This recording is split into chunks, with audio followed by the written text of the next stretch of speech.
Fake HOA called my Decor gang colors, didn't know it was military regalia. Have you ever wondered what happens when a neighborhood's self-appointed ruler picks a fight with the wrong hero? In the quiet cul-de-sac of Willow Creek, where picket fences gleamed and lawns were manicured to perfection, Marcus Reed's home stood out not for rebellion, but for reverence. A retired Marine, Marcus had transformed his front yard into a tribute to his fallen brother-in-arms, Sergeant Caleb Dunn.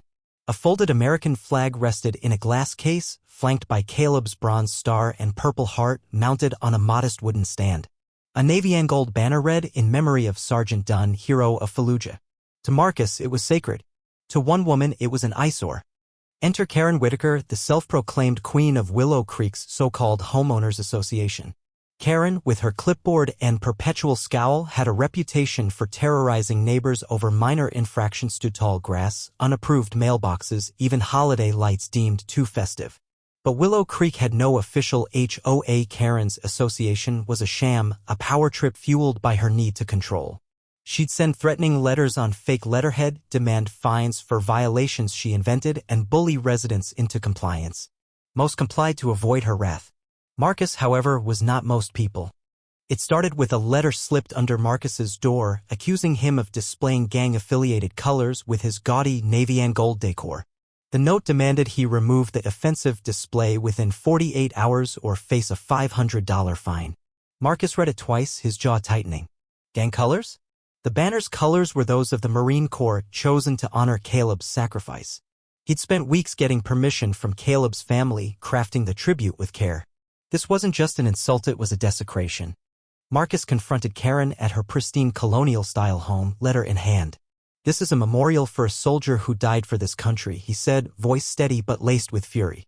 "You call this gang colors?" Karen, unfazed, adjusted her glasses and smirked. "Rules are rules, Mr. Reed. Your display disrupts the neighborhood's aesthetic. Take it down or I'll escalate this." Her tone dripped with condescension, as if Marcus were a child caught scribbling on her walls. He left, vowing to fight her nonsense.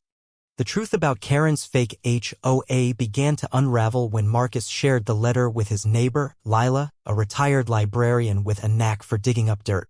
Lila had long suspected Karen's association was a fraud. "There's no record of an HOA in Willow Creek," she whispered over coffee, pulling out a stack of county documents. "I checked the deeds, the city record, nothing. She's been scamming us for years." Lila's discovery was a bombshell. Karen had been pocketing dues from intimidated neighbors, using the money for personal luxuries like her new SUV. The gang colors accusation was just her latest power play. But then came the twist. Lila wasn't the only one watching. Jake, a teenage skateboarder who lived across the street, had overheard Karen bragging to a friend about teaching that soldier boy a lesson. Jake, whose older brother was serving in the Navy, was livid. He'd seen Marcus at Veterans Day events, always humble, always honoring others. Jake rallied his friends, a group of tech-savvy teens who called themselves the Wi-Fi Warriors. They hacked into Karen's email not to steal, but to expose. What they found was damning. Emails where Karen mocked Marcus's tribute, calling it tacky military propaganda, and invoices showing she'd hired a landscaper to accidentally damage his display. Jake leaked the emails to a neighborhood group chat, and the community erupted. The confrontation came at dawn. Karen, emboldened by her own lies, took matters into her own hands. Armed with a can of red spray paint, she stormed Marcus's yard and defaced the memorial, scrawling "gang colors" across the banner. She didn't notice the neighbors gathering, phones out, recording her every move. Marcus emerged from his house, his face a mask of controlled rage. "You think you can erase a hero's memory?" he asked, his voice cutting through the morning chill. Karen froze, paint can in hand, as the crowd closed in. Lila stepped forward, holding up a printed email. "You're no HOA, Karen. You're a fraud. And we have proof." Karen's smug facade crumbled. She stammered, claiming it was a misunderstanding, but the neighbors weren't buying it. Jake's footage went viral in the group chat, and within hours it hit local news. Veterans groups caught wind, and soon reporters were knocking on Marcus's door. The story wasn't just about a fake HOA, it was about a community betraying one of its own.